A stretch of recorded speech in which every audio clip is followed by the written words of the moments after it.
बंधुगण राखी पूर्णिमा एक भाई और भौणी पाई सबुठु नियारा पर्व। एही पर्व रे गोटे भौणी राखी बदल रे सारा जीवन भाई ठारू सुरक्षा आशा करे। यह कहीं केते जुगरू चली आसुची।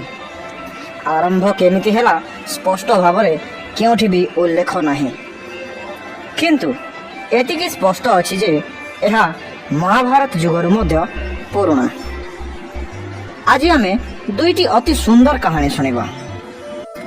थरे जेते बेले बळीर अत्याचार बढ़िबार लागिला सबु देवता माने चिंतारे पड़ी गले। तापरे भी बड़ी देवलोकर विजय पाई घोर तपस्या करबाको लागिला।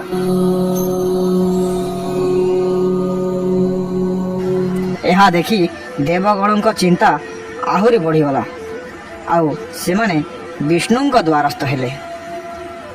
एहा परे भगवान विष्णु वामन अवतार धारण करथिले, किंतु बड़ी महादानी थिला।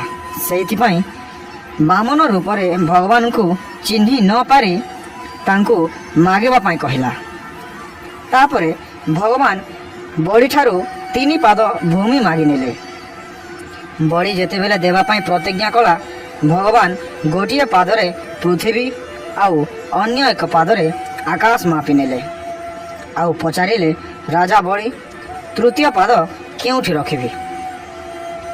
बड़ी वचनबद्ध थिबारु तृतीय पाद निज मुंड उपरे रखिबाकू कहिला। भगवान विष्णु बड़ीर मुंड उपरे तृतीय पाद रखी ताकू पाताल को पठाई देले। किंतु बड़ीर एपरी वचन रखिबा देखी भगवान अत्यंत संतुष्ट हो जाइथिले। आउ बड़ी को गोटे बर मागिबा पाई कहिले। बड़ी कहिला, भगवान तुमे मध्य मो सहित पाताल रे मोर द्वारपाल हे रहिबो। एमिति भावरे भगवान विष्णु पाताल रे बड़ीर द्वारपाल हे रहीगले।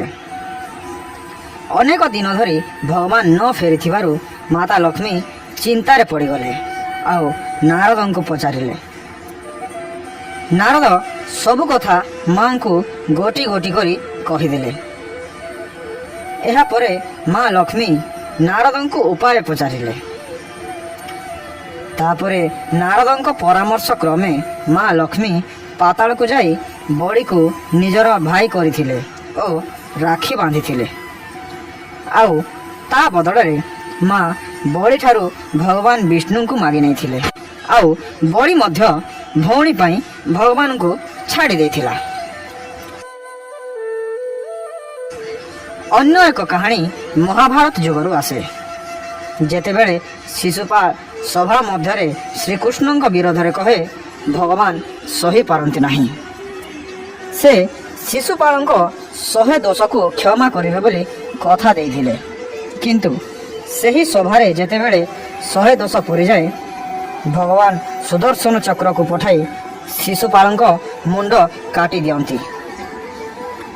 सही समय रे भगवान कृष्ण को आंगुठी मध्य टिके कटि जाए। यह देखी सभारे उपस्थित समस्त सदस्य प्रभु को आंगुठी रे बांधिबा पाई कपड़ा खोजंती। किंतु सही स्थान रे द्रौपदी मध्य उपस्थित थिले। से किछि न भावी तांको कानीरू कपड़ा चिरी कृष्ण हाथ रे बांधि देथिले। एहा परे भगवान द्रौपदी को रक्षा करबा पाई कथा देथिले। आउ आपण माने जानिछंती जे कुरु सभा मध्यरे द्रौपदी वस्त्र हरण समय कोटी वस्त्र दान करी भगवान राखीर ऋण सुझिथिले।